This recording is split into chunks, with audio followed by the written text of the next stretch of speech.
Bonjour tout le monde, dans cette vidéo-ci, on va continuer un petit peu ce qu'on a fait dans la vidéo précédente. Donc dans la vidéo précédente, on avait vu comment on était capable de prendre un jeu sous sa forme normale et de le transformer en jeu séquentiel. Donc un jeu où un de nos individus joue en premier. Et ce que j'avais envie de faire dans cette vidéo-ci, c'est de vous montrer comment est-ce qu'on réjoue un jeu séquentiel par induction.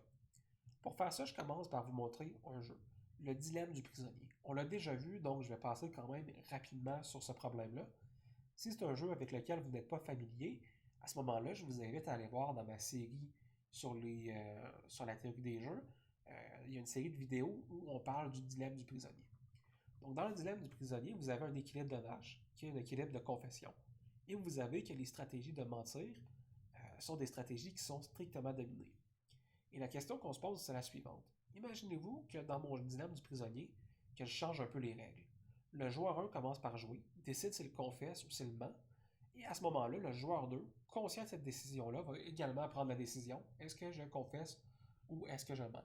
Le jeu va donc devenir un jeu séquentiel. Et un jeu séquentiel va ressembler à celui-ci.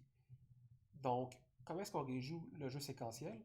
Et un petit aparté, si jamais vous n'êtes pas certain de comment j'ai transformé mon jeu de sa forme normale à sa forme séquentielle, eh bien, je vous invite à aller voir la vidéo précédente où je vous montre comment le faire avec l'exemple du dilemme du prisonnier.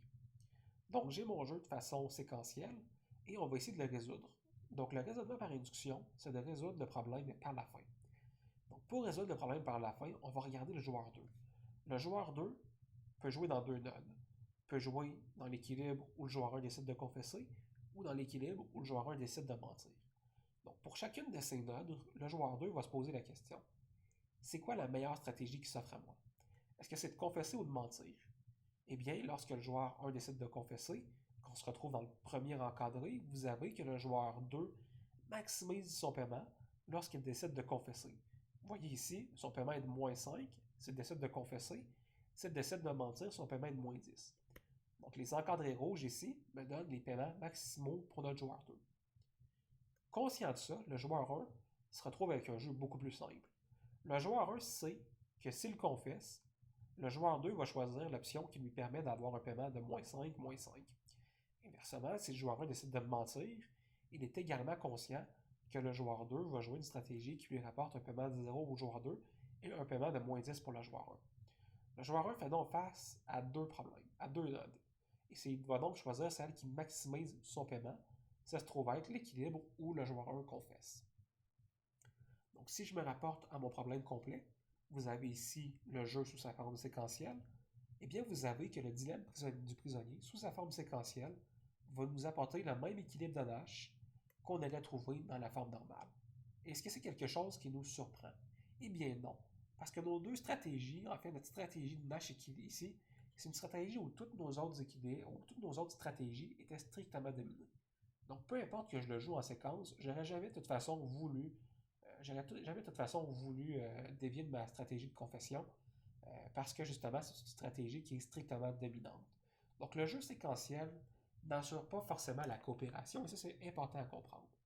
Il y a des cas où ça va assurer la coopération, et à titre d'exercice, je vous invite à convertir le jeu suivant sous sa forme séquentielle. C'est le jeu de la chasse aux cerfs. Donc, une fois de plus, c'est un jeu qu'on a couvert dans la série de vidéos. Si vous êtes intéressé à regarder comment on est capable de transformer ce jeu-là sous sa forme séquentielle, je vous invite à le faire à titre d'exercice. Et ce que je vous invite à faire ensuite, c'est de le résoudre par induction. Donc, par induction, quel équilibre est-ce que vous allez trouver? Et est-ce que cet équilibre-là est un équilibre qui fait du sens? Et finalement, comment est-ce que ce résultat-là se compare par rapport au jeu sous sa forme normale? Donc, sous sa forme normale, on sait qu'on a deux équilibres de Nash. Donc, une coopération pour la chasse au cerf ou une coopération pour la chasse au lapin. Donc, est-ce que ça fait du sens, ce que vous trouvez quand vous le mettez sous sa forme séquentielle, et comment ça se compare par rapport à la forme normale? Si jamais vous avez envie de partager vos réponses, je vous invite à l'écrire dans les commentaires. Je regarde souvent les commentaires également. Et donc, je vais pouvoir commenter à savoir si votre réponse est bonne, si elle fait du sens, et si vous voulez partager votre raisonnement avec les autres qui écoutent les vidéos. À ce moment-là, j'imagine que c'est très apprécié.